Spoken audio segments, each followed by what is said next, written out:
Fly through the eras I had to fulfill my purpose. To shake the whole earth with a boom when I hit the surface. They trembling nervous. They know I'm coming for certain. To murder all these niggas, devour all of these serpents. I patiently waited to turn up with fervent heat now that I'm activated. I'ma blow cause it's World War III. I hear you weeping, you're mourning, your nationality. Hiroshima and Nagasaki ain't got nothing on me. I was raised by chemists. I was made for the judgment. Don't be testing my limits. Don't be pushing my buttons. In the Bible they call me flame and rebuke. And you know that that's the truth, but my homies call me nuke. I was sent here to destroy the pleasures of sin. In the day of darkness, even darker than when the day began. Annihilation, no time for evacuations. When these warheads split, it look worse than decapitations. Repented dies, it's genocide or it's genocide. You can't hide if you get left when the saints rise. The wicked looking in the sky, all they can do is cry, and they already know why, cause it's judgment. Gave up sin and started living righteous. It's who I am, I knew I couldn't fight this. When Christ come back, there's gonna be some mourning. You never know, this song could be your final warning. Judgment day, judgment day. When they crack the sky, judgment day, judgment day. Repent or die, judgment day. You say only God can judge me. Well, trust me, you don't wanna see judgment day. And there'll be no more crying now, so stop all your whining now. The time for change is right now. Repent or die, or judgment. I'm my best on the worst day. How you know? Because I know that's what the words say. He's the steady serving doctrines like a feast day. Into the lines show they teeth, they bagging these away. Yeah, they bagging these away. Silly Christians with their doctors, what the heathens say. They get served a bag of tricks and that'll ease the pain. But it's only for a moment, I'm on the hand cane. Now who the one to blame? When that black Messiah showed, now that's another thing. On and all the weakest hands, we showed them the way. All in all the weakest hands, we showed them the way. Straight is the way through the gate, that's the only way. Whoa.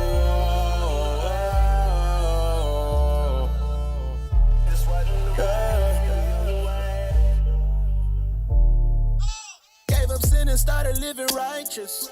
It's who I am, I knew I couldn't fight this. When Christ come back, there's gonna be some mourning. You never know, this song could be your final warning. Judgment day, judgment day. When they crack the sky, judgment day, judgment day. Repent or die, judgment day. You say only God can judge me. Well, trust me, you don't wanna see judgment day. And there'll be no more crying now, so stop all your whining now. The time for change is right now. Repent or die, or judgment. Gave up sin and started living righteous. It's who I am, I knew I couldn't fight this. When Christ come back, there's gonna be some mourning. You never know, the song could be your final warning. Judgment day, judgment day. When they crack the sky, judgment day, judgment day. Repent or die, judgment day. You say only God can judge me. Well, trust me, you don't wanna see judgment day. And there'll be no more crying now, so stop all your whining now. The time for change is right now. Repent or die, or judgment.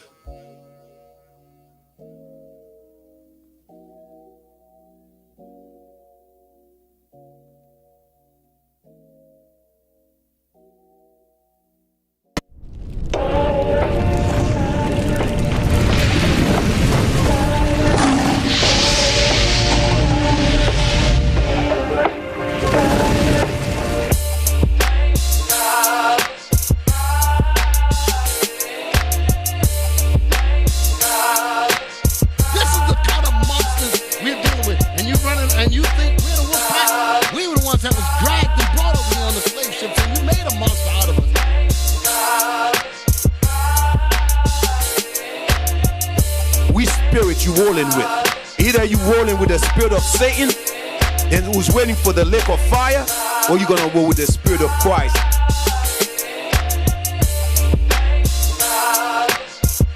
Created, manufactured right here in the Americas.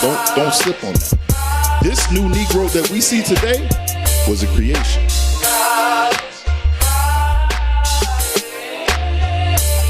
If you walk walking around worrying about your breath when you know death and destruction is everywhere. Nigga, you gonna die.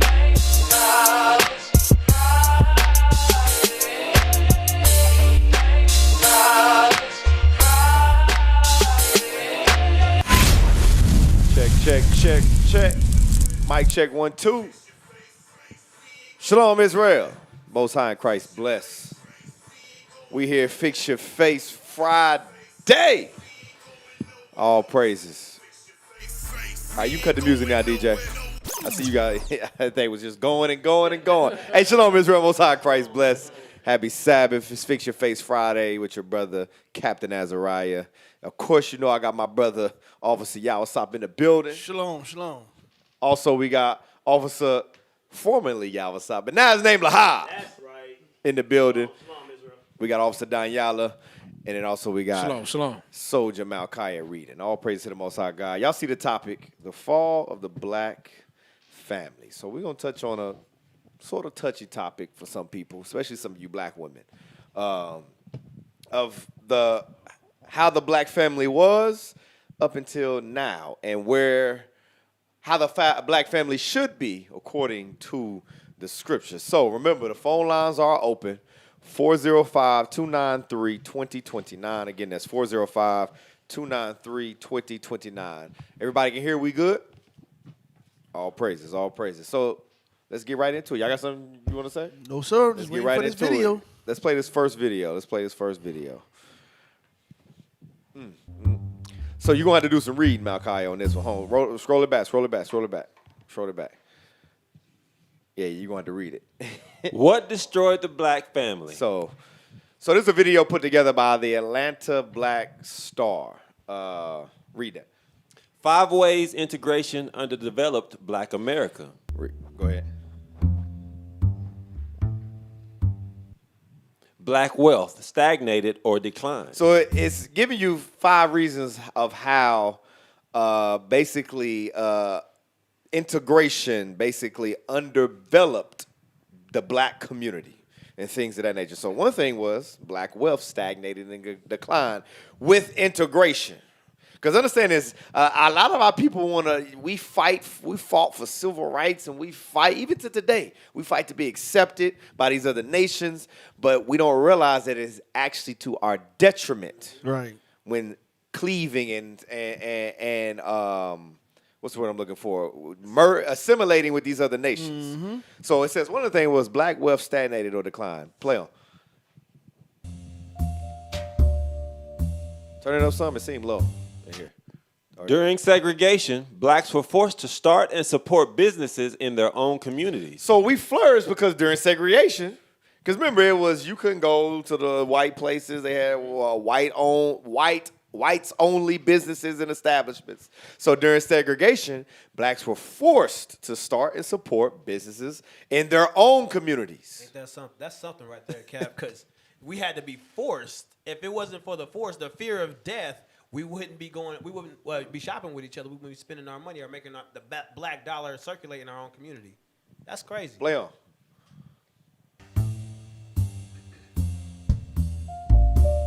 Once segregation ended, blacks flocked to support businesses of whites and other groups. And there you go. As soon as segregation ends, blacks flocked to support businesses of whites and other groups. Play on. Today, blacks spend 95% of their income at white-owned businesses. It says blacks spend 95% of their own income at white-owned businesses. They wanted that white-only pie. We don't, and that plays into a lot of us falling. Because remember, the family coincides with us as a community, us as a nation, all the way up. There's levels to it. And all this stuff intertwines in the family unit. Yeah, they got ballot toilet water and all that. They got what? Ballot toilet. They got ballot? Better toilet Hey, water. fix his face. Somebody fix his face. Somebody fix off the outside face. Hey, we with you, but I don't know what the hell you said on that one. All of New Orleans know exactly what he said. They all know exactly what he said. What'd he say? What'd he say? They got ballot toilet. They got ballot toilet water. Hey, play on. Number two, black family structure collapsed. Now, with segregation, the black family structure collapsed. What is the black family structure? A mother and a father in the household raising the children, things of that nature. Play on.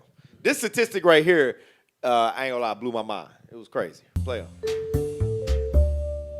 From 1890 to 1950, black women married at higher rates than white women. All these women nowadays screaming, "I want to marry a black man. I want to get married." Well, from 1890 to 1950, the black woman married at higher rates than the white woman. They was jealous. What happened? But ain't this is the more liberated, supposedly the more educated black woman though. So why are we marrying at a lower rate now than we did back then? That doesn't make any sense. Sounds like liberation and that feminism. Exactly. We're gonna get to that. That's exactly what it is. That's exactly what happened, I don't and all believe that stemmed with segregation. I don't believe that more educated crap. No, they know. I mean, that's what they say. They say more enrolled. Because they're more enrolled in school, but Yeah, that's what they say. That's what they try to saying say. that We're more that's educated, the narrative. right? But with They you lost being, their mind. yeah, exactly what it is. But it goes back. A lot of this stems from feminism, the feminist movement, segregation. There's a lot of these different programs and things that were brought up after the 1950s. You know what I'm saying? After going into the 60s and the 70s, Esau started pushing a lot of it. There was all these movements, the feminism movement, the war on poverty act. There was many things that got put into place that equated to black women, basically the breaking up of the family unit amongst the black community. Play on.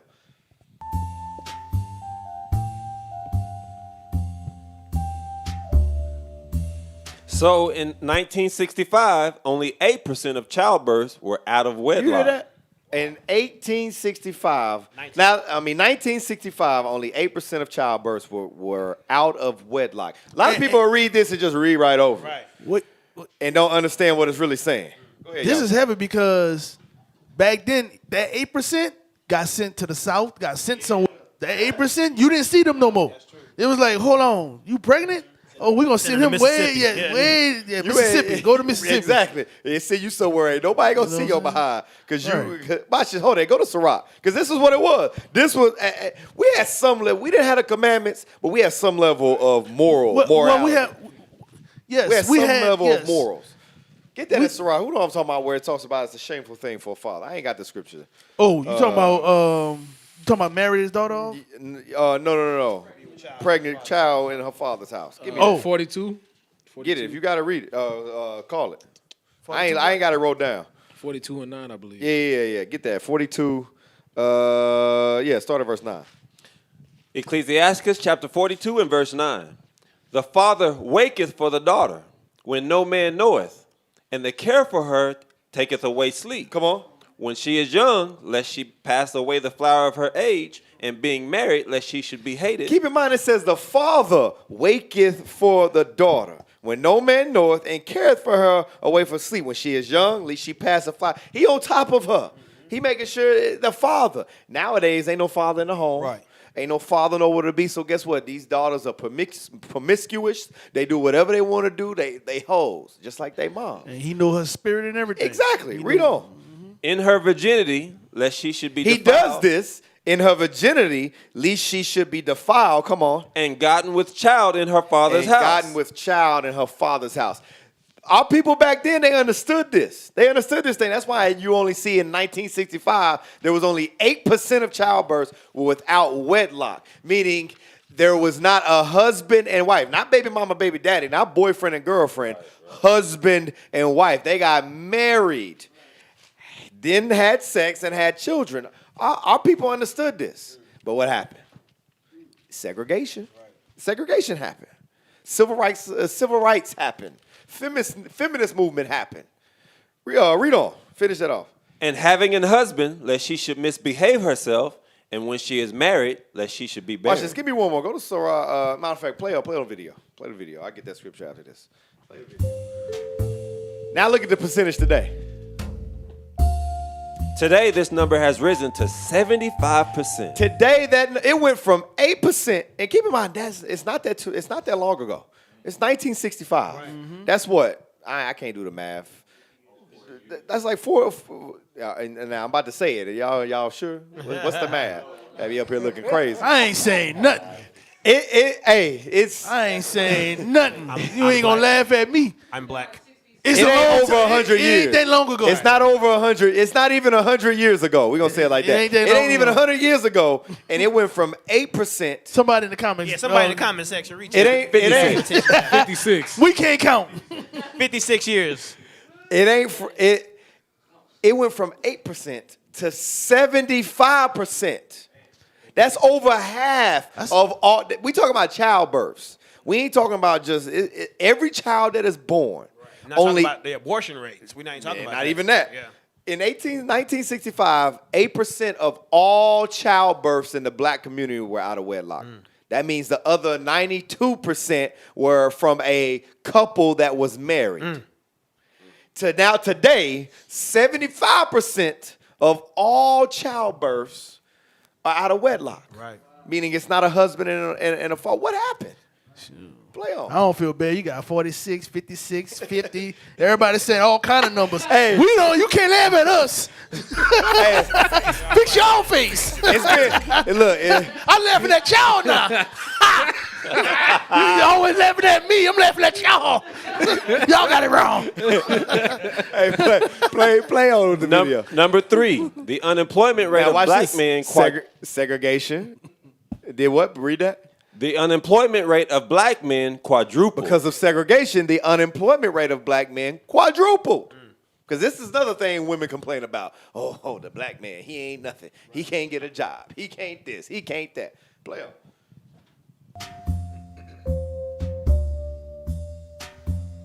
In 1954, white men had a 0% unemployment rate. Now, in 1944, this was white men. Because of desegregation, Right. they had all the jobs. Right. Even the same thing. Even when you see the rate today, it's of course there is some form of white privilege. Right. That's all that is. That's why it's 0%. If they're unemployed, it's typically because they don't want to work. Right. Or they don't have to work. They don't have to, absolutely. Black men were unemployed at 4%. So we were only unemployed at a 4% rate. 4% of black males were unemployed in the 1954. Play on. Affirmative action did not significantly improve the employment rate for most black men. And that's the thing. That's the thing. Black folks harp on. Oh, affirmative action. We have affirmative action now. Right. It says affirmative action did not significantly improve the employment rate of most black men, which it didn't. Affirmative action is a bunch of malarkey. Yeah, it's BS. Smoke. Play it. In this video, it's gonna show it. Play it. As it was designed to primarily help white women and some upwardly mobile blacks. And that's what it did. That's what it was for. Play on. By 2010, black men were unemployed at 16.7%. Dang. Due to segregation. Compared to white men at 7.7%. It almost quadrupled. 4 times 4 is 16. We're still doing math. Play on. Number 4, myth of a colorblind society was promoted. Although skin color still determined quality of life, colorblind policies were pushed. And this is your all lives matter. This is all that. It says a colorblind, all people, we for everybody, even though because even to this day, skin color still determines the quality of life. Right. Colorblind policies are still pushed because who are in the worst neighborhoods? Black, so-called blacks and Hispanics. Who has the worst schooling? So-called blacks and Hispanics. Who has the worst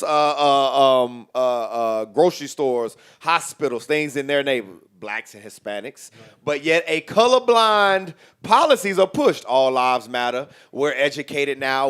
That's all you see in the mainstream media. Where we rise above, but that ain't the case. These were things that were pushed during segregation that helped destroy black families, the black communities. Play on. To oppose policies intended to address specific issues regarding the historic oppression of black people. Colorblind policies often reinforce color-coded practices in favor of white people. Black community became dependent. And the last thing, the black community became dependent. Because remember before, number one was we bought from black-owned businesses. We had no choice. We had to go to, everything was black. Remember Tulsa, Oklahoma, you had many prospering black communities. Right. Play on. Integration made blacks dependent on whites in the areas of economics, education, and neighborhood policing. Come on. Policing. Policing. Now, only 2% of all working black people work for another black person. Damn. The majority of black students receive miseducation through inadequate schooling. There's your, yeah, we educated now. They call that the school to prison pipeline. School to prison pipeline. Yep. Play on. Millions of black men are removed from black communities via mass incarceration. Blacks' dependency on others to control community affairs led to sustained despair in the black community. All right, drop that. Go ahead. Say that again. Read it again. Round it back.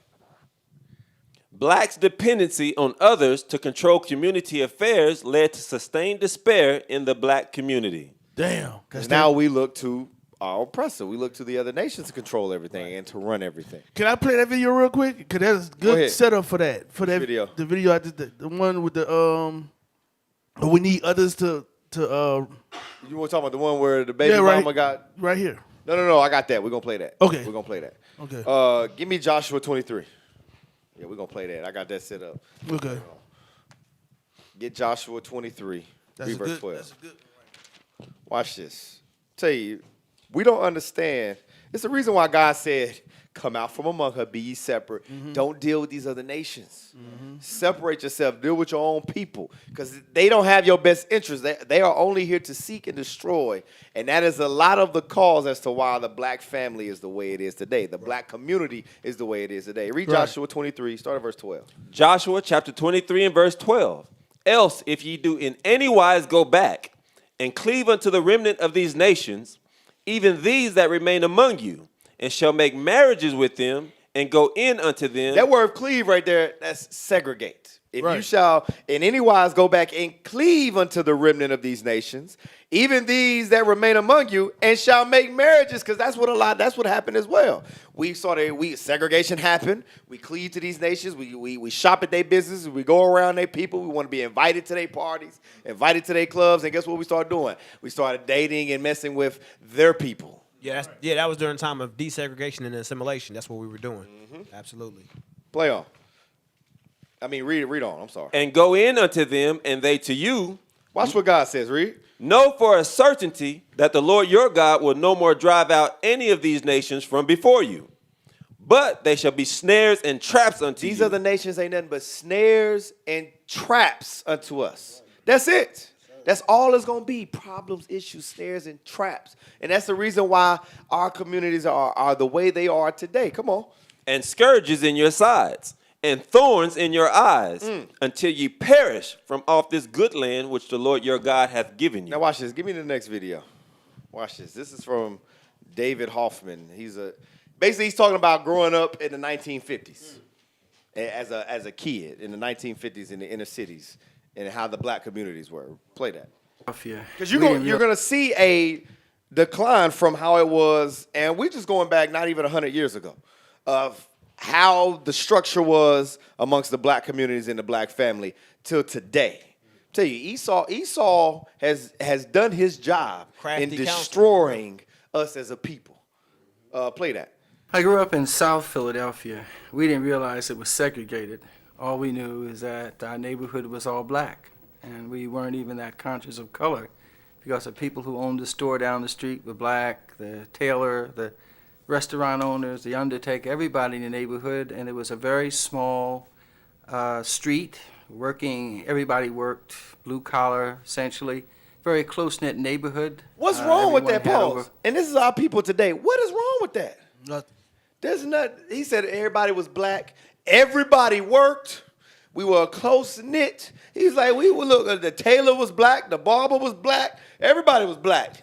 I wasn't conscious of color because everybody was black. That's we thought they toilet water was better. That's what it was. Thought they toilet water was better. Toilet water was better. That's what it was. It's like, it smelled good over there. Ice colder than ours. It smelled good over there. They ice is colder than ours. water over there. Yeah. But see, and that's why, even though our people back in the 40s, the 50s, the 60s, they didn't have the commandments, but they still had you can still glean on certain things because they had some level of unity as far as I'm about my people. It was pride. They had pride. pride. They were proud. They were proud people. We were proud people.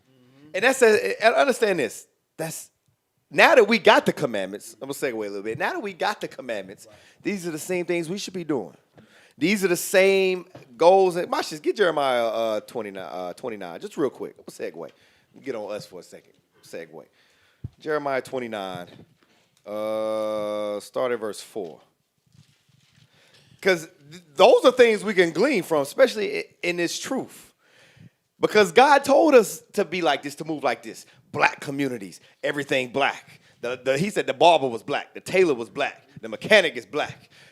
Black people everywhere, which black people refers to, we go as blacks and Hispanics, Israelites. Israelites was everywhere. That's that same, because we got the same thing here in this truth. We got black barbers, we got black tailors, mechanics, all type of different. So we should be able, with God's commandments, to come together and rebuild that black community, even in our captivity, until Christ return. Read that. Jeremiah chapter 29 and verse 4. Thus saith the Lord of hosts, the God of Israel, unto all that are carried away captives, whom I have caused to be carried away from Jerusalem unto Babylon. Come on.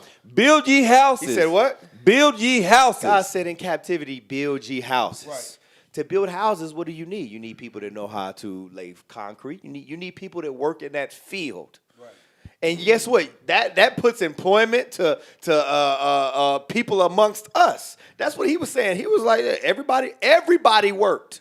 Why? Because they was a tight knit, and everybody had skills, and the same thing with Tulsa. What was it? The Tulsa, the dollar took a month to make it out of Tulsa. It passed through 7 times. Right. Because the meat man bought went and got his hair cut by the barber shop. The barber, that same money the meat man gave to the barber went and bought the meat from the meat man, and then the meat man went over there to the grocery store to get his meat from or whatever over there. Then all three of them went to the hospital. Like, it all circulates. Right. That's the same thing God telling us here in our captivity.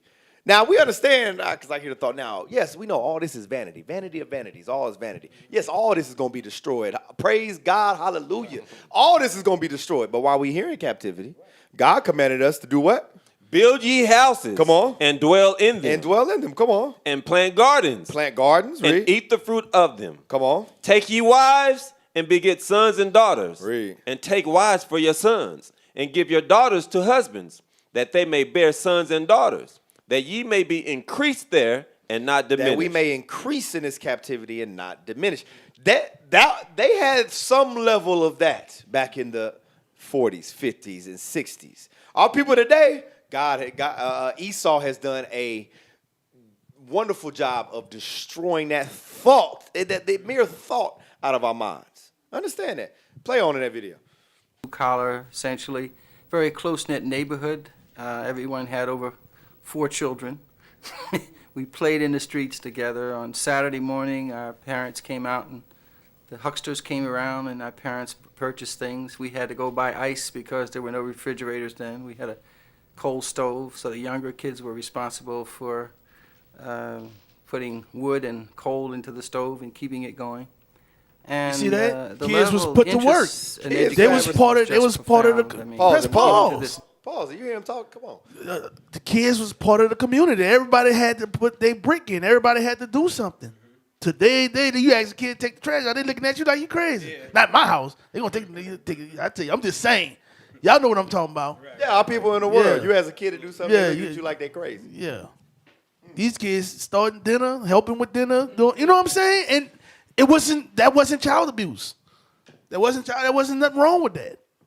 You know, you was teaching them how to be productive adults and work together. That's what we were doing. We were working together. Right. From top to bottom. The husband and the wife were working together. The children were working together. We were all on one accord. Right. The level interest in education was just profound. I mean, even to this day, I don't think I've ever had such a positive educational experience than I did in my first 6 years, because school was an integral part of the community. We had a black superintendent, a black principal, all the. Pause. See, you was in the school a little bit. He said education was a integral part of the. He said, I never thought I had so much fun in my life in the school. He said, because the superintendent was black. He goes on to say the teachers was black. Everybody was black. It was learning. They were learning. Why? Because it was black people. Right. The superintendent understood and knew what the curriculums needed to be for his people. Why is so-called Esau's the one that runs it now? Right. They're the superintendents. They're the ones over all that making state happen. They don't care about you. And what it is that they can't control or relate to these children. Right. And what happens is these children act out, and that's why they get that bad rap, opposition defiant disorders they put on them, because they're not able to deal with the children. And that's a problem. That's what that leads to is having our kids labeled and put down going through the system and things like that. Yep, and that's what happens. They get sent because, like you said, they don't know how to deal with them. So what do? They send them to the alternative schools. Yeah. They send them to all these different, and eventually they get what? Pushed out of school and either have to get a GED or go to what's the job fair, job corps. They have to go to stuff. They get pushed to that when these Caucasian so-called Edomite school teachers and superintendents and things don't know how to deal with them, so they just like get rid of them niggas. Like prison, the school to prison pipeline is push them to prison. Like Fred Hampton and all them. He was 20 years old. You go back to some of these videos how he spoke. What else? Who else? Look at 20-year-olds today. Oh yeah.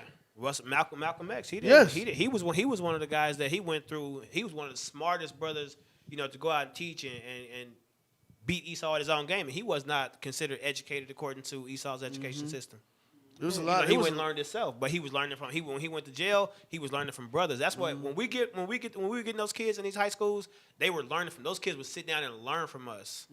That was the difference, because we were able to deal with him. We know that he's not about to go off and do something crazy. Because you're like, no, sit your butt down. You know better than that. Like we were able to relate. You to know our the children. kid. You know the kid, and the kid can relate to you. Right. That's where it really gets. The kid can see himself in you, because y'all the same nationality, the same race of people. Here it's different from a Caucasian man coming and telling him that. He like, who are you? You don't know. What we're going through. Right. Go ahead, play on. Part of the community. We had a black superintendent, a black principal. All the teachers were black. Many of them didn't live in the neighborhood either. Contrary to popular belief, they were middle-income people who lived elsewhere. But their hearts and their souls were into those kids. I remember that 3rd grade and 4th grade plays were always conducted in the evenings so that parents could attend. And an auditorium that seated maybe 400, 500 people was standing room only for a 3rd and 4th grade play. Up until 1959, 78% of all black families had a man and a woman in them. That's a fact. Teen pregnancy was looked down upon. Sexual Teen activity pregnancy was looked down on upon. kids. Everyone bragged about it. No one did it. And but if someone became pregnant, if there was an aunt in the South, they would go there. That's what you talking about. The moral standards and ethical standards for people living in those communities was extremely high. It had little to do with your income. Many of us were poor without realizing. Press pause. I heard before. Yes. You had to be because you was poor. That's why we in this condition. Right. Because we was poor. But think about we ain't had nothing. We were poor at this point. We were poor then. We were more poor at this point than we are now as a nation. Right. And that because that's how they try to deem it as. It's because they're poor, they're savages, this is what they got to do to survive and things of that nature, when that wasn't the case. No. They said, only the ones that are of high class are the ones that act proud. No, that was not the case. You hear what the brother was saying. He grew up, he said, we had very high moral standards. Right. And if you had an aunt, like you said, if you had an aunt in the South and you was a teen pregnant, you found your behind I'm from got the sent South. down there. I just seen them come down there. Like, where you come from? You know what I'm saying? Your behind Milwaukee. got sent down there. What the hell? And he said it had Where nothing to do. Milwaukee at? It had nothing to do with money. Because he said many of us were poor. Play on. To do with your income. Many of us were poor without realizing that we were poor. During the war years, I thought everyone had one pair of shoes. He said during the war years. Today now, I have a that. lot of shoes. Let's go to the article. So what happened? That's what, because he brought out, he said we had high moral standards. That's poor. Go back to you said one pair of shoes. Right. One pair. He said today he had multiple pairs, but for some reason we in this condition. Right. So even go ahead. listen, even the parents today buying their children Jordans. They wasn't buying them Jordans back then. They wasn't buying them $250, $300 getting what they could afford. Right. It's getting what they afford.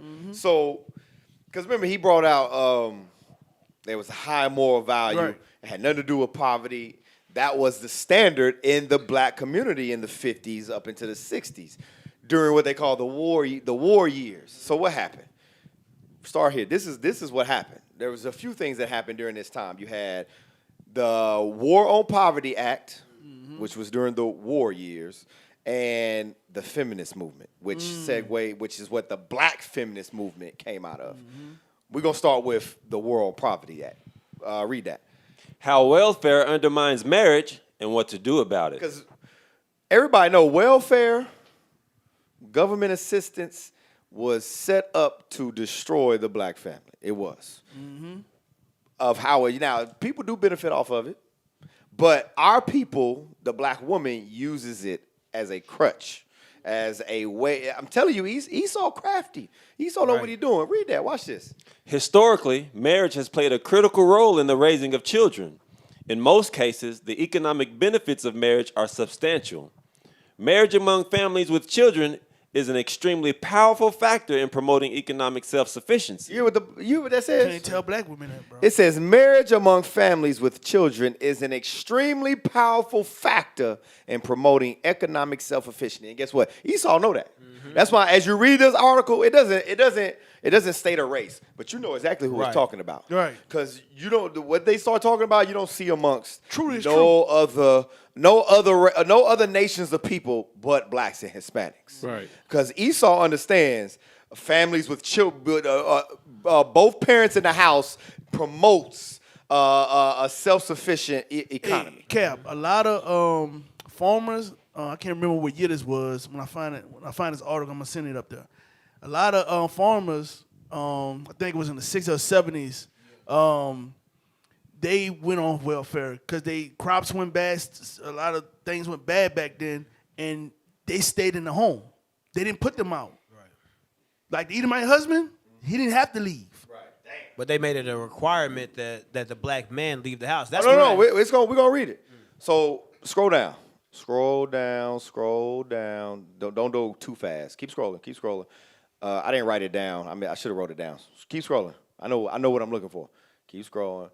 Stop. The War on Poverty and the Decline of Marriage. Start there. As Chart 2 shows, throughout U.S. history, marriage was the norm. Prior to the mid-1960s, nearly all children were born to married couples. Nearly all children were born to married couples. That was the percentage we just talked about, where it says black women were married at a higher rate than white women. Right. Only 8% of children born were born out of wedlock. Read on. When the War on Poverty began in 1964, only 7% of children were born to unmarried women. However, over the next 4.5 decades, the share of non-marital births exploded. In 2013, 41% of all children born in the U.S. were born outside marriage. So now scroll down. Scroll. Because we're not going to read all this, but there's some points I want to stop. Right there, warfare and the decline of marriage. Welfare and the decline of marriage. Welfare and the decline of marriage. It is no accident that the collapse of marriage in America largely began with the War on Poverty and the proliferation of means-tested welfare programs that it fostered. Now, when you talk about war on poverty, who is the poor amongst America?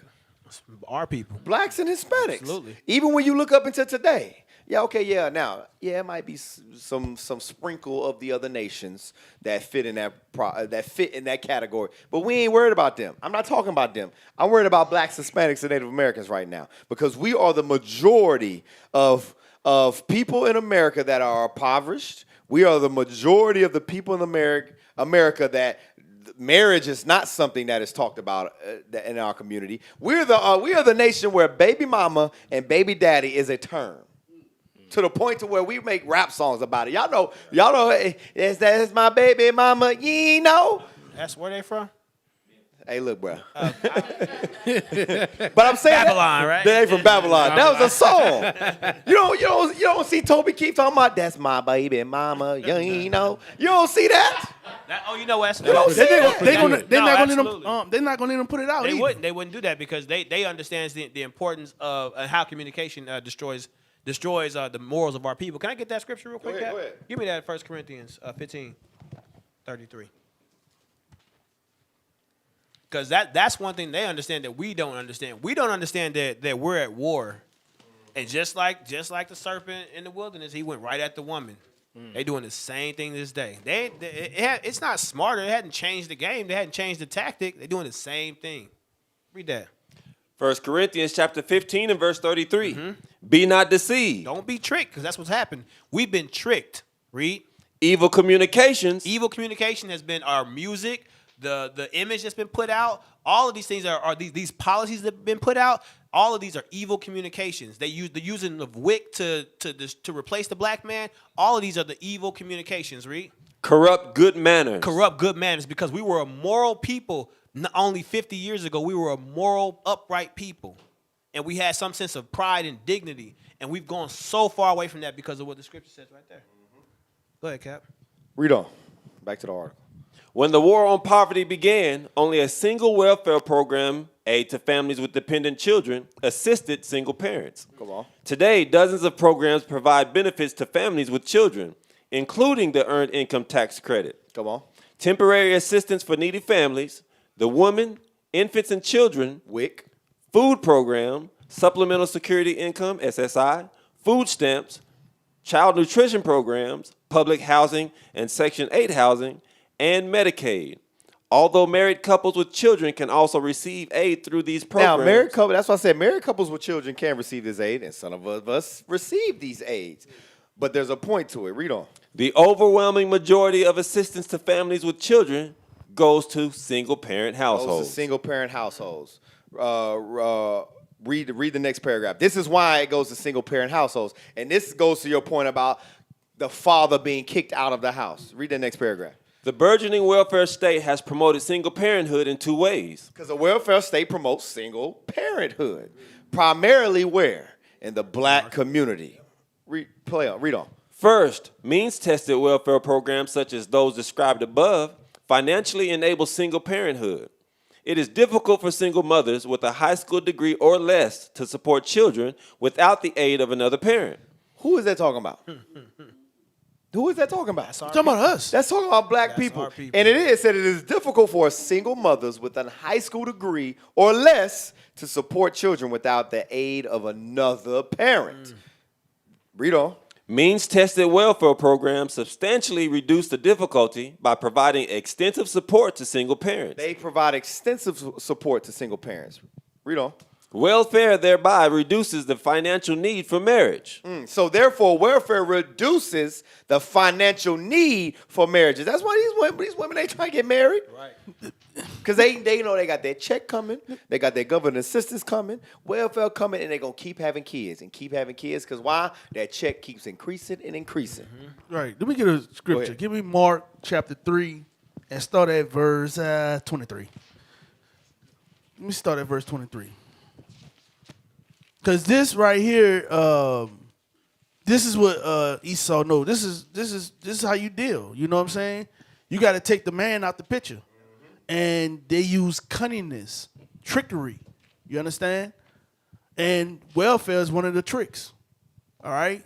They on attack. You know, that's why we say, that's what the scriptures say is a spiritual warfare. Right. You can't beat this man with no gun because he's behind the scenes. I'm telling you. He's behind the scenes doing all kind of tricks that he He gets up early in the morning. Scripture say he water him that working. Wake divisive evil upon his bed. Look, right. While you sleep, he working evil. Right. While you sleeping, he working evil. Hey, and that's why the only way we can combat against this is by applying what the Bible says We to do. got to come back to God's law. We got to come back to our Father.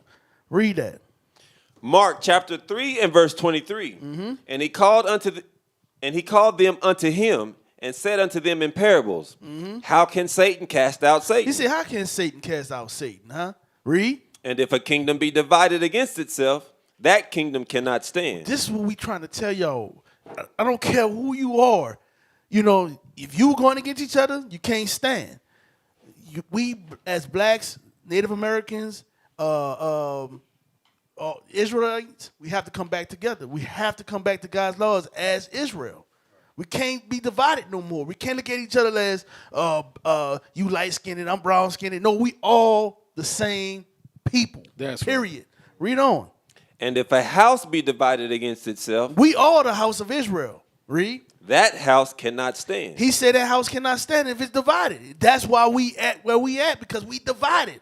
We're not coming under God's laws together as Israel. Read. And if Satan rise up against himself and be divided, he cannot stand. Read. But hath an end. He gonna have an end. Come on. No man can enter into a strong man's house. And listen. No man can enter in a strong man's house. With God's laws, we have protection. With the faith of Christ, we have protection. Nothing can happen. Remember when Satan told Job? He said, we can't touch him because you protect him. You got a hedge behind, you got a hedge around him. We can't do him. I can't do him nothing. Read. And spoil his goods, except read that one more time. No man can enter into a strong man's house and spoil his goods. Take advantage of him. Spoil his good. Take advantage of him. Do what he will with him. Read. Except he will first bind the strong man. You got to bind him. You got to take the strong man out first. You got to get rid of him first. And then, read. And then he will spoil his house. Then you can take advantage. Then you can use him for economics. Because that man, he gonna use logic. So we got to get this man out because we know the women is unlogical and she gonna run the kids how we want to run them. Yeah. You understand? That's it on that? That's it. Yes, sir. Right. So finish where you left off. Welfare thereby. Since the beginning of the war on welfare thereby reduces the financial need for marriage. Since the beginning of the war on poverty, less educated mothers have increasingly become married to the welfare state. And that is what has happened. Because understand this, they run the so-called black women run around talking about, I don't need a man. I don't got a man. Oh, you got a man. Yeah. And his name is welfare. So the white man. His name is Uncle Sam. So black marriage declined, but marriage to the system increased in the black community. Yes. Wow. Read on. And to the U.S. taxpayer rather than to the fathers of their children. Rather than to the fathers of their children. Wow. And that's where we get the term baby mama.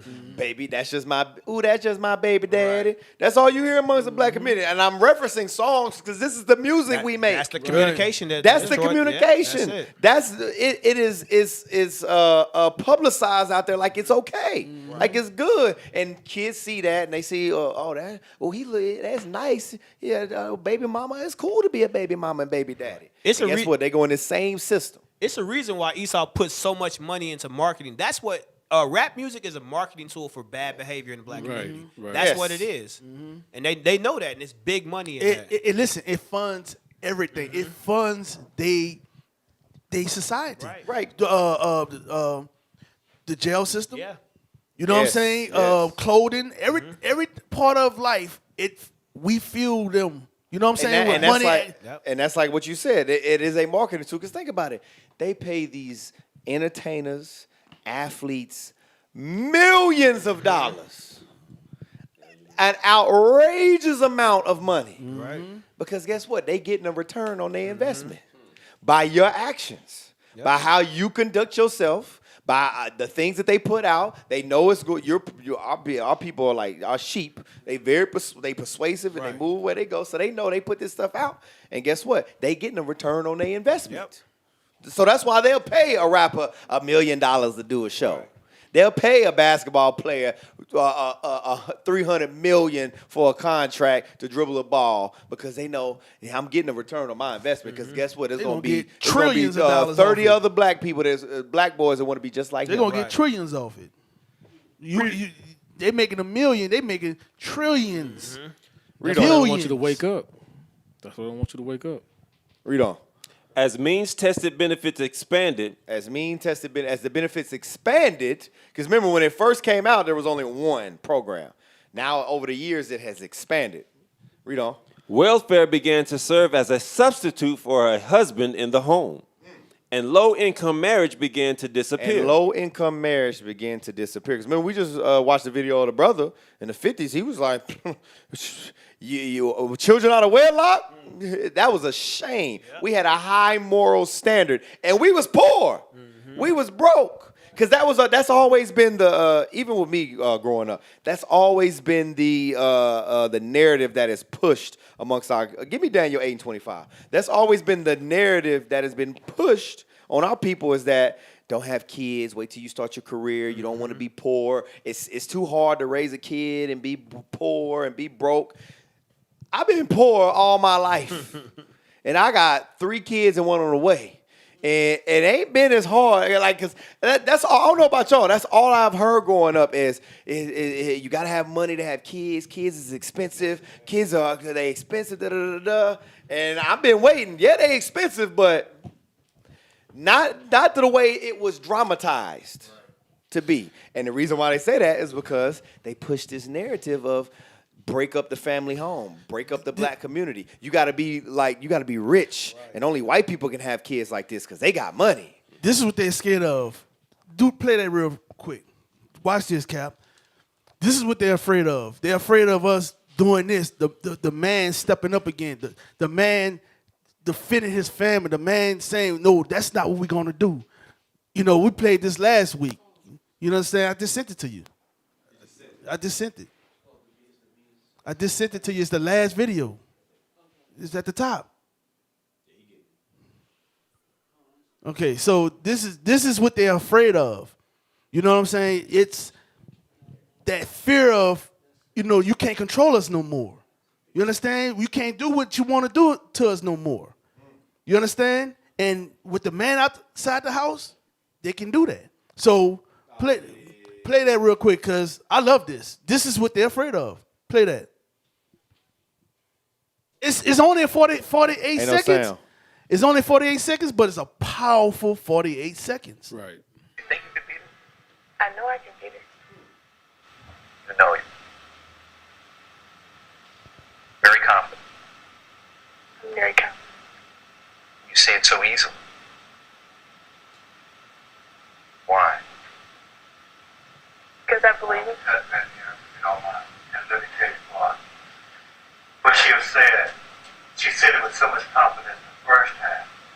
But if you keep going on and on, listen, we can't keep interrupting. I mean, if you want, you got to understand that you're dealing with an image of a 14-year-old child, and this child gonna be out there playing with your old ass and me gonna be in the grave.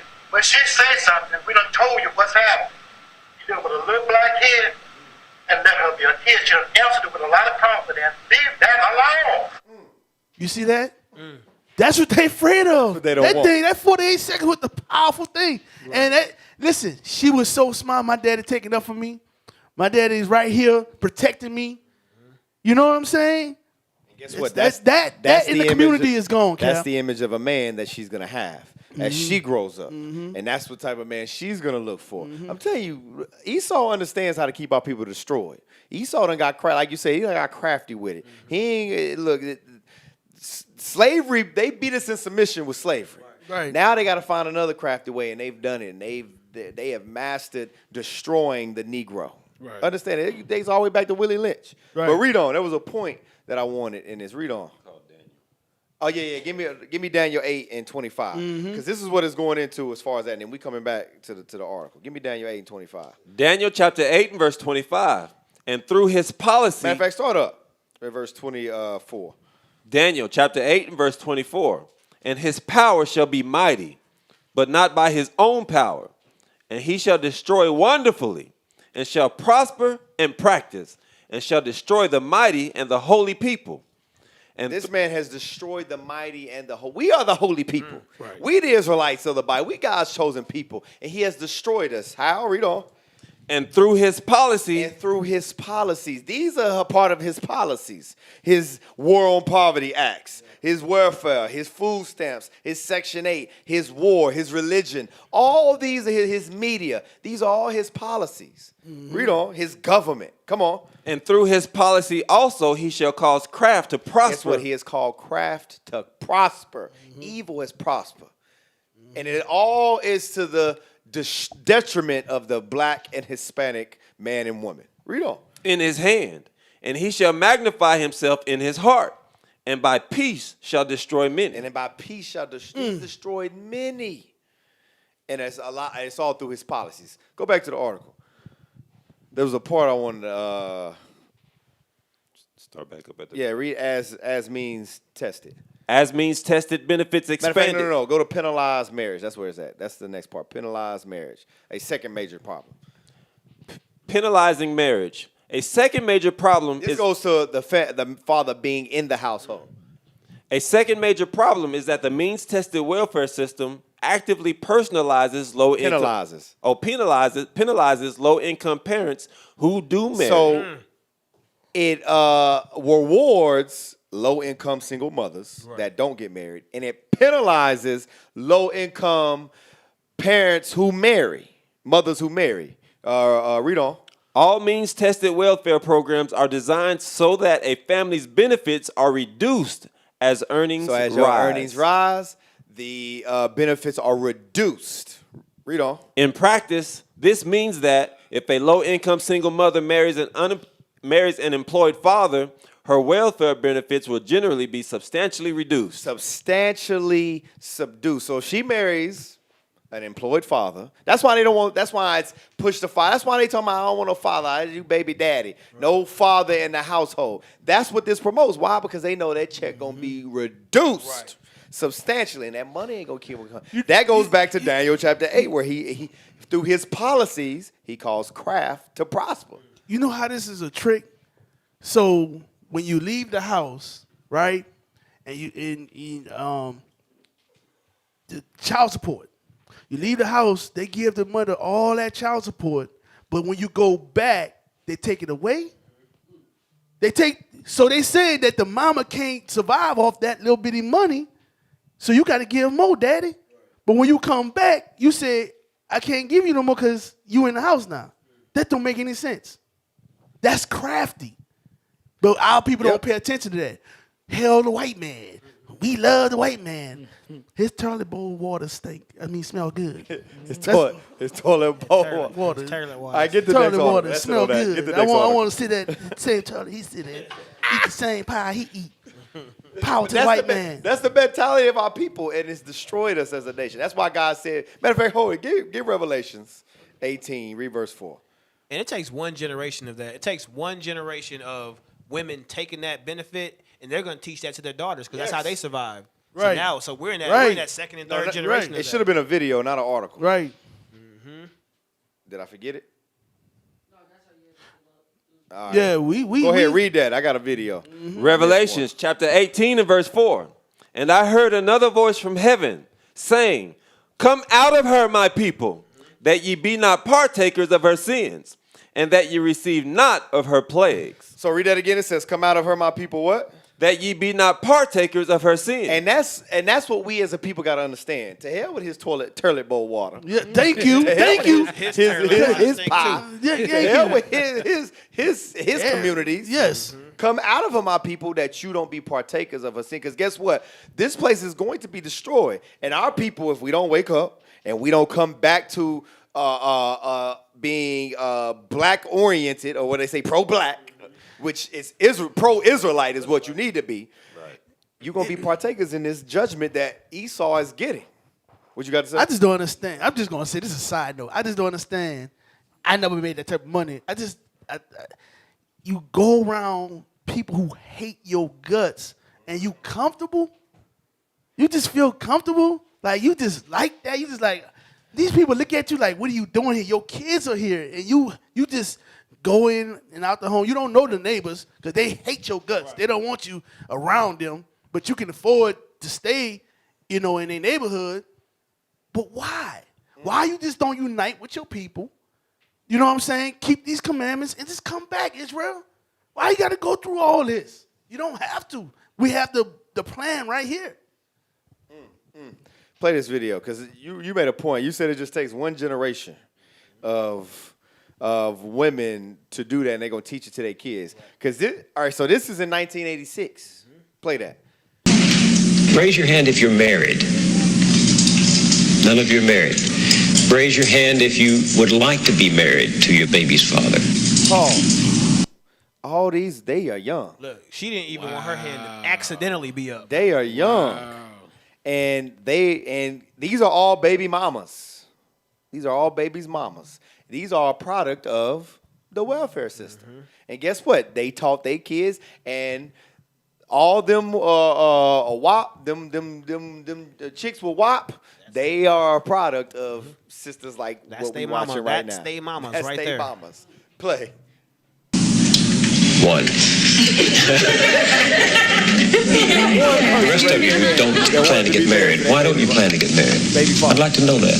You already have your child to think about, and then a whole family to care for. It's a lot of responsibility, and then you don't want the commitments. I wouldn't want no man holding me down because I think I can make it as a single parent. But don't you think you might? She thinks she can make it as a single parent because she getting that check. But how they talking. They talk. They destroyed. They can barely talk. I think I can raise the kid by myself. Right. And remember this is what we said. This is 1986. Myself. This I don't need this is 1986. You got to do your head like this. I don't need. No, this is a crack academic. Academic, right? So they don't even have the numbers that we have now. This same woman, these are the women that said, "Okay, I can do this by myself." The numbers from for the boys or men that are in jail behind these single parents are outrageous because of these women right here who said, "You know what? I think I can do it by myself." You were dead wrong, sis. Dead wrong. And we got the numbers to prove it. Play on. Because we're not going to play the whole. This is the whole report. We're not going to play the whole thing. But play on. I think I can make it as a single parent. But don't you think you might need help in raising that baby from a man? Not really. I didn't have a father. My father wasn't in the home. So, it really, male figures are not substantially important in the family. Pause. Male figures are not substantially important. And give me that and where no image. This is part of the. This is part of the schooling. All that, Cap. All that. Yeah. All that ties in. It all welfare, feminism, education. All that ties into all plays a part. Destroying the black family. Because we're about to get on the feminism in a second too. But read that. You know what I'm talking about? Hosea 3. Yeah.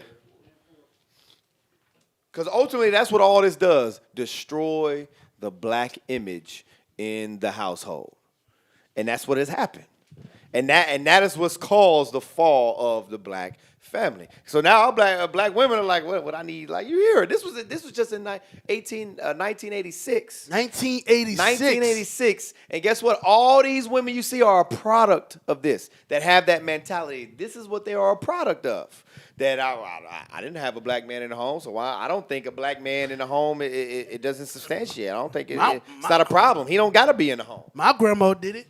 That's what they said. My grandma did it. She did it without the dad. And she's lying. Because, she is. Because in 1950, that's about where her grandma would have been.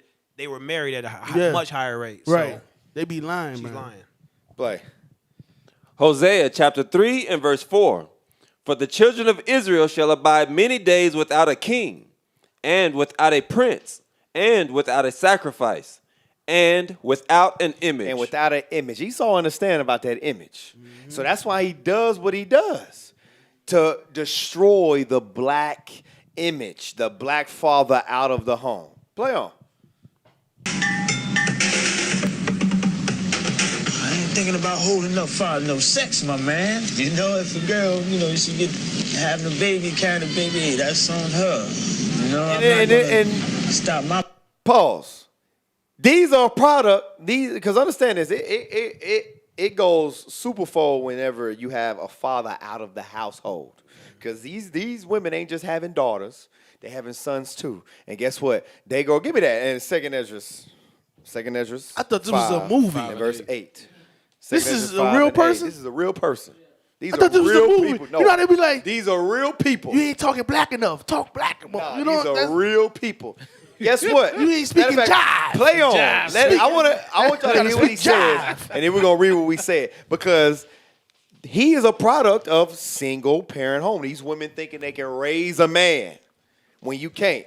The only woman in the earth that can raise a man as a single mother is a woman that fears God and keeps the commandments. Now, I'm going to tell you this. Why is she single? The father died. Right. Something happened. Ain't just she just single. Something happened. Repented, came in the truth. The husband don't want to hear it, something like that. But that's the only woman that can raise a man. And then she has many men that are helping Right. with that. Right. And she understands that. She understands that. She ain't saying, y'all don't discipline my child. Right. Because that's what happens. Because that's what a lot of y'all women be like that. A lot of y'all, but don't touch my child. Don't discipline my child. Don't beat him. And then you wonder why he growing up being a damn monster. Right. Why he think he can run up in the corner store and take whatever he wants. Because you ain't beat his behind when he was growing up. Right. He was taking out your purse since he was 2 years old. Right. Oh, that's cute. Look at you taking the money. That's cute. Since he was 2? Hey, man. Well, where was he going? What store was he going to? I'm just saying. The signs was there. He was pocketing them signs was there. You saw them signs. You know what I'm talking about. He took that money and stuck it in diaper money. Read that. What you got? Oh, yeah. Play on, and then we're going to get 2 Esdras 8. Having a baby, carrying a baby, that's on her. You know, I'm not going to stop my pleasures because of another woman. What about birth control? What about condom? Girls don't like them things. They don't like them things. Girls tell you to take them things off. They figure that you saying that they filthy or they dirty or something. It's been a startling change. He's a whoremonger. He looked like he was disgusted. Single parent homes create simps and thoughts and hoes. That's all it creates. A bunch of degenerate people, single parent home. I'm telling you. It seemed like the white man went to the jungle or something. Here's the primate. We're gonna interview him now. We're gonna go over here and interview him. You gotta say this was 1986. I'm just saying, 1986. the man talking to him. What about? I mean, come on, man. Hey, read that. 2 Esdras, chapter 5 and verse 8. Come on. There shall be a confusion also in many places, and the fire shall be oft sent out again, and the wild beasts shall change their excuse me. Need some water? Shall change their places. I got some over here. And minstrous women shall bring forth monsters. And what? Minstrous women shall bring forth monsters. Women, unclean women, destroyed women shall bring forth monsters. And that's what you see in the neighborhoods. Because you think you can be a single parent. You can think you can raise a man. Get Isaiah 3. Get Isaiah 3. Drop that. Give me the next video. Matter of fact, I want the grandmama. Hey. Matter of fact, before you get the grandmama, I want feminism. She remind me of my I want feminism. And then we're going to get the grandmama. Because because all of this plays a part in why the women are the way they are today. Go all the way back to Willie Lynch up until now with the War on Poverty Acts, the feminist movement, all that nonsense. The reason, even Tupac said about himself, he said the reason why he is because of how he was raised by his mom. He was real feminine. He was he was all over the place, Cap. Emotional. That's what single parent homes, women produce. You produce effeminate men because that's all they're around. They're around women. There's no man in the house to check his behind whenever he get getting emotional. Put him in his place. Read that. Now watch this. This is from now.org. I think it's National Organization of Women or something like that. Yeah, the National Organization for Women. The original activists, Black feminism, and the Black feminist movement. So jump down to traditions of black. The tradition of Black feminism. The tradition of Black feminism stems from the condition of being both black and a woman. It characterizes itself by a multidimensional approach to liberation, but is resistant to claiming a specific definition. Come on. It focuses on the intersection of racism and sexism. And what? Of racism and sexism. Because understand this, that all that feminism plays a part in why our women are so promiscuous and so flamboyant. All they want to be is video vixens and thoughts and Instagram models, because that goes back to feminism. Sexuality, my sexism. I'm a woman. I'm a show I have the right to show myself. Scroll down. Scroll down. Stop. No. Key. Yeah. Paulie Murray is what I want right there. Actually, scroll up. 60s and 70s. The 60s and 70s lit a spark in the movement because of the arousal and growing tensions between the women's liberation movement and the civil rights movement. Between the women's liberation movement, that's the white woman and her. She got mad at the white man because she wanted some type of rights. But guess what? The white man put her in check because you don't see the white woman rolling out, stepping outside of her lane, even to today. I know it's a few out there, but the majority, you don't see them roll. The Esau male still is the dominance, holds the dominant in the household. Understand that. It says there was tension between the women's liberation movement and the civil rights movement. Read on. Second wave of feminism turned a blind eye towards the needs and struggles of black queer women. Of what? Of black queer women. Because that's where it stems from. These lesbian women, LGBT nonsense. LGBT? Scroll down to Paulie Murray.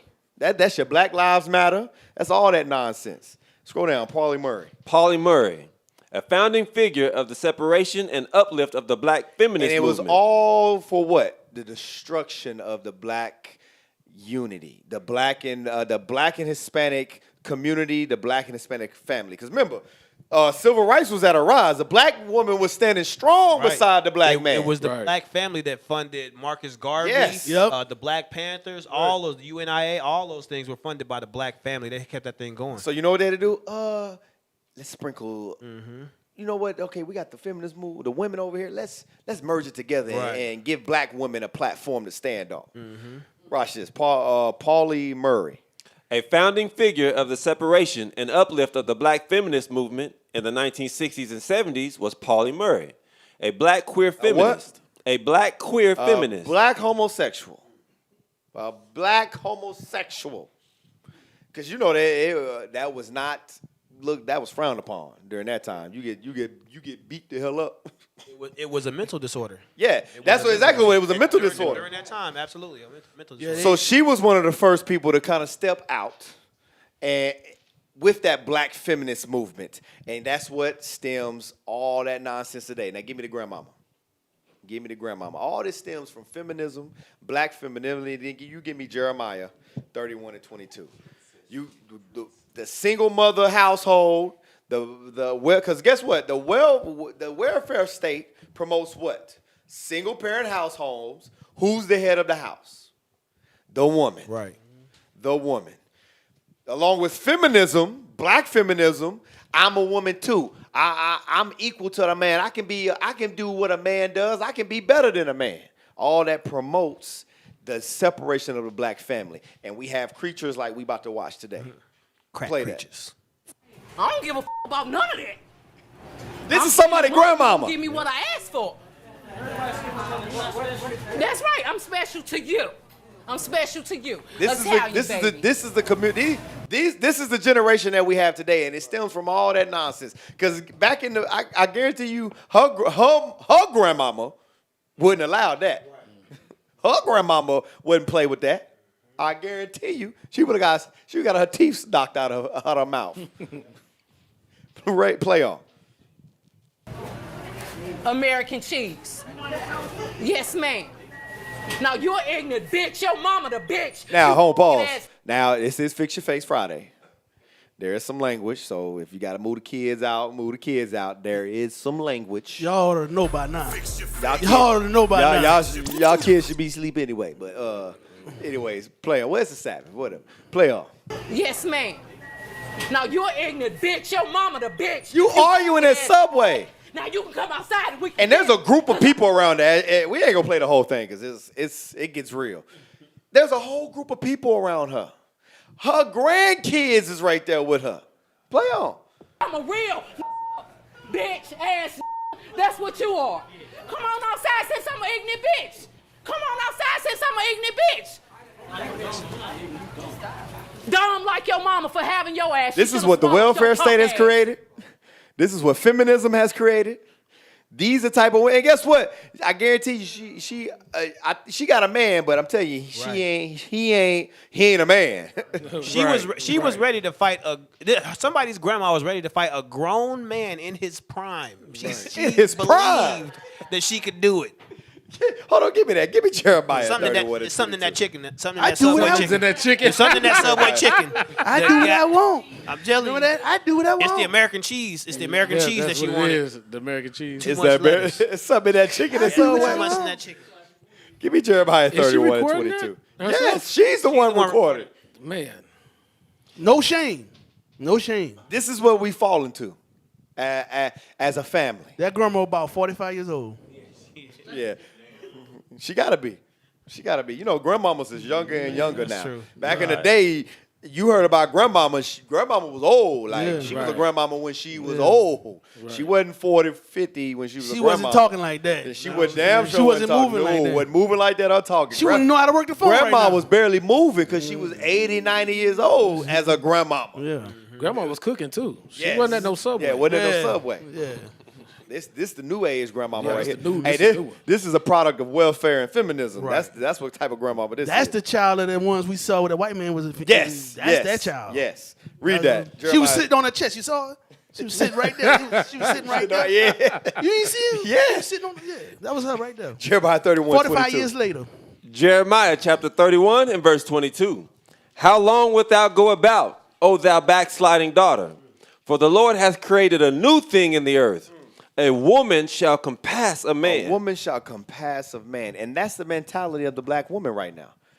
That she thinks she is she has passed the male to the point to where you was ready to fight. Your old behind was ready to fight a grown man in his prime.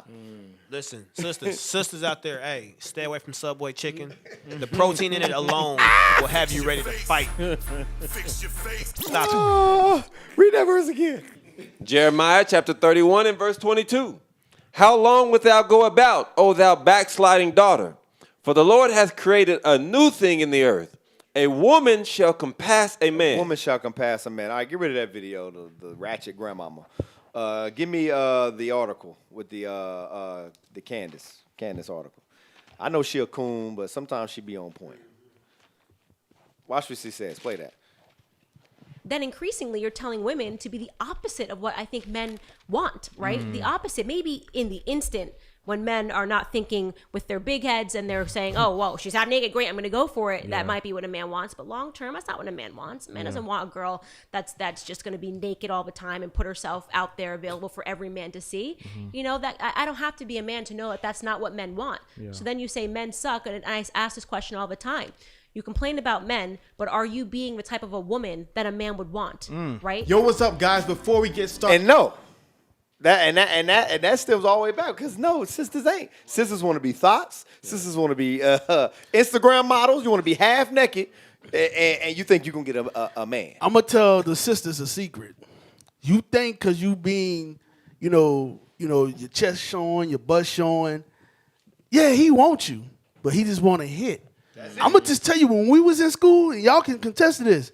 The girl who was getting that fast girl, the girl who was getting all, we was talking about her. Yep. And all the men know this. Brothers online, y'all know this. So I don't want my wife to be talked about in the locker room. I don't want my wife to be talked about at the job. So you're not gonna be picked. You're not gonna be that woman because you the one that's being talked about. So you have to change that. I'm just telling you the real. If you want that man ain't gonna want you. This is being real. Today's video. You know what I always say? Experiment with both and tell me what makes you feel better. And that is the truth when it comes to young women, because I dedicated my first episode to young women and really talking to them about these are the options that are being presented to you. Less less, take off more clothes, do the most to get attention, right? If you think that that's freedom, the idea that you have to wear less, and the idea that you have to get naked to be heard, you really think that's a form of freedom? Because that's slavery, that's bondage. I didn't have to take off my clothes to be heard in society. And these women will realize that when you follow these people that are, self-imposed feminists, I'm a feminist, I do this, I'm a feminist. You hear that word over and over and over again. And that's what it is, pause. And that's what it dates all the way back to. That's sexism. I'm a woman. And that's feminism. That is feminine. Promiscuous. I can flaunt myself. I can flaunt my body, and this is how I'm going to be heard. And that they push that on black people because you don't see white women doing like that. Yeah, okay, yeah. There's a sprinkle of them, but I'm talking about like the Esau as a whole. You don't see them moving like that. It's only black women think that is feminism. We take it to another level. That's what our women do. That's what black people do in general. We'll take sin and we'll magnify it and we'll go harder and harder with it. That's why that's why you'll see us in the forefront of it. All right, so we'll drop that. So give me the next one because we're running out of time. Yeah, I want this one right here. This one right here. Yeah, play that. Watch this. I put up a post and it said, women who be like, don't depend on a man for nothing. Pause. And it said, no. That is how women are. Right. And all that stems from everything we just brought out that happened back in the 60s, the 70s, and the 80s. That is the mentality of women now. I don't need no man. I don't need a man. I can take care of myself. Independent woman. We the only ones people that make songs. IENDE. Y'all know what I'm talking about. Mm-hmm. We the only people that glorify this stuff. Right. Play on. Sis, you don't depend on your man. My man come through. And so many women, especially black women, were bothered and felt the need to DM me in regards to them feeling like you wrong if you depend on a man for anything. But that's the way it's supposed to be. Pause. Give me Genesis 3:16. You dang right, sister. That's exactly how it's supposed to be. Mm-hmm. You're supposed to depend on your man. Your desire is supposed to be to your husband. That's right. But that's the new age thing. I'll run it back. I want to hear what she said. Run it back. So I don't want to misquote it. Play it again. But that's the way it's supposed to be. No, play back. Yeah. Play. In regards to them feeling like you wrong if you depend on a man Pause. for anything. Read that. You're wrong if you depend on a man for any way. Sister, and I guarantee you, all the women that say that, they go to church every Sunday. And, I believe in Jesus. Right. Oh, I believe in God. No, you don't believe in the Bible because you're supposed to depend on your husband. Your desire is supposed to be to him. A lot of these women won't be the man. Yeah. Right. Mm-hmm. Read that. Genesis chapter 3 and verse 16. Unto the woman, he said, I will greatly multiply thy sorrow and thy conception.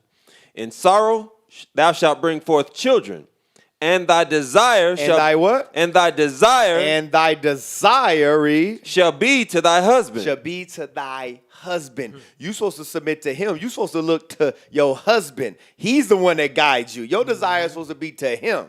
Yeah, just in case, give me 1 Corinthians 11 and 1. Right. Bring it out. So I'm telling you, for someone to say that you wrong for looking to your husband, or you wrong for depending on your husband, that's feminism. That is a welfare baby. Right. That's exactly what that is. 1 Corinthians 11, read verse 1. 1 Corinthians chapter 11 and verse 1. Be ye followers of me, even as I also am of Christ. Come on. Now I praise you, brethren, that ye remember me in all things, and keep the ordinances as I delivered them to you. Come on. But I would have you know that the head of every man is Christ. The head of man is Christ. Come on. And the head of the woman is the man. Guess what? The head of the woman is man. Come on. And the head of Christ is God. Read. Every man praying or prophesying. So there's an order. God, Christ, man, woman. That is the order. And God takes care of us all the way down to Christ, to the man, because what's the role of a man? The man is supposed to provide. The man is supposed to take care of his family. The man is supposed to do all these things just like Christ did unto the church. Right. So guess what? It trickles down to the woman. The woman, she deals with the kids. She orders the house. She does all these different things. There is an order. So yes, you're supposed to depend on your man, depend on your husband. That is a Babylonian welfare feminism mind state. And we learned it from, I'm telling you, that's why we read in Daniel 8, it says he shall cause craft, through his policies, craft shall prosper. Watch this. Give me Titus 2. Matter of fact, no, give me the next video. There was one more video. I want to get that video with that. Yeah, get that. The one I sent you.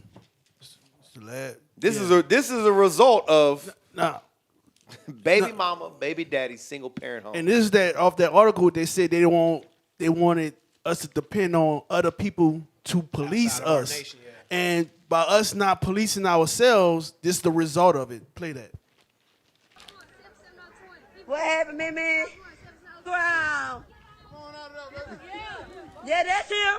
We ought to get them to whoop his ass. They need to whoop his ass. That's the one. Dog, J-Rod, come here. That's him. This the one that was pushing me and Cheryl in the video. That was him. It was him. Uh-huh. It was him. She wasn't no victim of circumstance. They said she was being missed. It's him right there. Innocent and proven guilty, man. Damn. You should have swung back, though. She ain't swing back, man. Him. The one that was stealing out from me and Cheryl in the middle of the fight. Dad.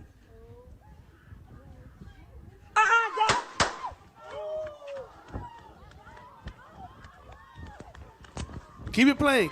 Oh, he hit his ass. Cause they're gonna show another angle. A black woman. I'm out loud. I didn't know he was going to do that.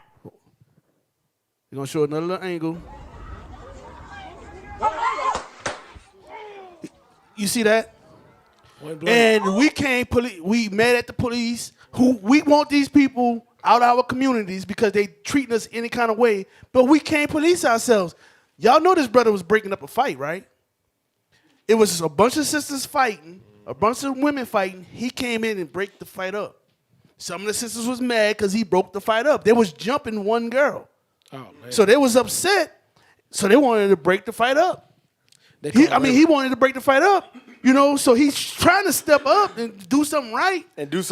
You know, they was jumping one girl. And the emotional black man steps up and puts his brother to death. Get Isaiah 3. Right. Read verse 12.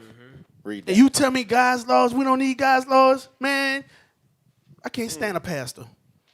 Read that. Isaiah chapter 3 and verse 12. As for my people, children are their oppressors. Come on. And women rule over them. The reason why children are our oppressors is because women rule over him. You see stuff like this all the time. The women, I'm telling you, the women stay getting people killed off dumb stuff like this. You mad because they broke up a fight. Oh, he put his hands on me. They broke up the fight. So now you got whoever that is, probably your son or somebody kin to you to come. Just threw his whole life away To shoot him because of your wicked behind. I'm telling you, and this ain't the only incident. This happens all the time. And she should go to jail as well. Right. Read on. O my people, they which lead thee cause thee to err. They which lead you cause you to err. And for some reason, a black woman leads in our community. But it's a new day. Oh, it's a new day. The prophets is back. And guess what? This Bible is back. And we gonna teach the real truth according to the Bible. We're gonna bring glory back to the black father, the black man in the household. Cap, this dude was so evil. After he shot him, it wasn't even about that. He ran through his pockets. He ran through his pockets. Ran through his pockets. He ran through his pockets after he took his life. Ran through the man's pockets. Jump down to pockets. verse 16. This is the black woman right here. Read that. Verse 16. Moreover, the Lord saith, because the daughters of Zion are haughty. That's who you heard on that video. She was a haughty woman. I'm going to read the definition of haughty. It is arrogantly superior or disdainful, meaning you are haughty. And that's a black woman. You seen the old grandmama in Subway? She thought she could be the whole grown man. You old. Same thing with this video we just saw there. All that has all welfare, feminism, the education system, they have the crack epidemic, all these different policies that Esau has put into place, which stems all the way back to segregation, has caused our people to be like this. But it's a new day. The Bible has the solution. The Bible has the answers. All we got to do is just follow the Bible and keep the commandments. Read on. Because the daughters of Zion are haughty and walk with stretched forth necks. That's what they walk with, stretched forth necks. Mm-hmm. Read on. And wanton eyes, walking and mincing as they go, and making a tinkling with their feet. That is the black woman. That is the black woman. Now give me Titus 2. I'm gonna give one more scripture before you go leave. ahead. Go ahead. Give me Matthew's 24 and verse 12. I don't care what they've done, what they push. I don't care what Esau have done to us or what he's trying to do, the secret councils. None of that matters. This is why. Matthew chapter 24. This is why this is happening. Read. Chapter 24 and verse 12. And because iniquity shall abound. Because sin, that's the problem. Sin. Read. The love of many shall wax cold. The love of many shall wax cold. Because of sin, that's why we in this predicament. Right. We don't care about one another. We don't have a nation. We don't have that schooling. We don't have that togetherness no more. Why? Because of sin. I look at you as a nigga now. I look at you as an enemy now. My brother, I look at as an enemy. So you know what? When I see you, I'm killing you. Right. But the people who doing us damage, you don't do nothing to. Right. Our people are so much hypocrites. Why is no uproar about this boy being killed for nothing? Why, no uproar. Right. Nobody's angry about this. The prophet's the only one bringing this out. But this man was killed in cold blood in front of everybody. And the woman that called him over there they probably was talking about it. Yeah, I'm glad you got his ass. He shouldn't have put his hands on me. That's why the scriptures say they which lead thee cause you to err. I'm telling you. That was it. So with that, it's been another edition of Fix Your Face Fridays. All praises to the Most High God. I pray y'all got some edification out of that. Stay tuned. Deacon Asaph up next. Friday Night Raw is coming live and direct and uncut straight from the Bible. So with that, Shalom Israel. Happy Sabbath. Most High in Christ bless.